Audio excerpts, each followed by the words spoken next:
আসসালামু আলাইকুম। বার্তা নির্যাসে সবাইকে স্বাগতম। মার্কিন প্রতিরক্ষা মন্ত্রী বলেছেন, কেবল ট্রাম্পের শর্ত অনুযায়ী মধ্যপ্রাচ্যের এই যুদ্ধ শেষ হবে।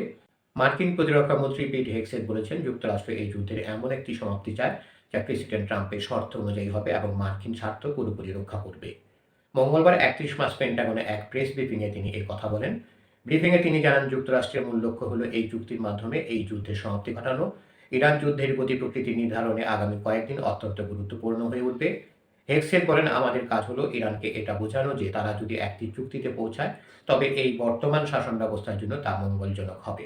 আমরা সেই লক্ষ্য অর্জনে কাজ করছি, তবে কোনো চুক্তি সম্ভব না হলে আমরা যুদ্ধ চালিয়ে যেতে সম্পূর্ণ প্রস্তুত। যুক্তরাষ্ট্রের এই অবস্থানকে তিনি বোমা মেরে আলোচনা হিসেবে অভিহিত করেন, অর্থাৎ আলোচনার টেবিল খোলা রাখলেও সামরিক অভিযান পুরোদমে চলবে। দর্শক, আরও সংবাদ পেতে আমাদের বার্তা নিউজ চ্যানেলটি সাবস্ক্রাইব করে আমাদের সাথেই থাকুন। মার্কিন প্রতিরক্ষামন্ত্রী স্পষ্ট করে বলেন, ইরানে মার্কিন সামরিক লক্ষ্যগুলো কখন পূরণ হয়েছে এবং কখন একটি চুক্তিতে পৌঁছানো মার্কিন জনগণের স্বার্থ রক্ষা করবে, এ বিষয়ে চূড়ান্ত সিদ্ধান্ত নেবেন এককভাবে প্রেসিডেন্ট ডোনাল্ড ট্রাম্প।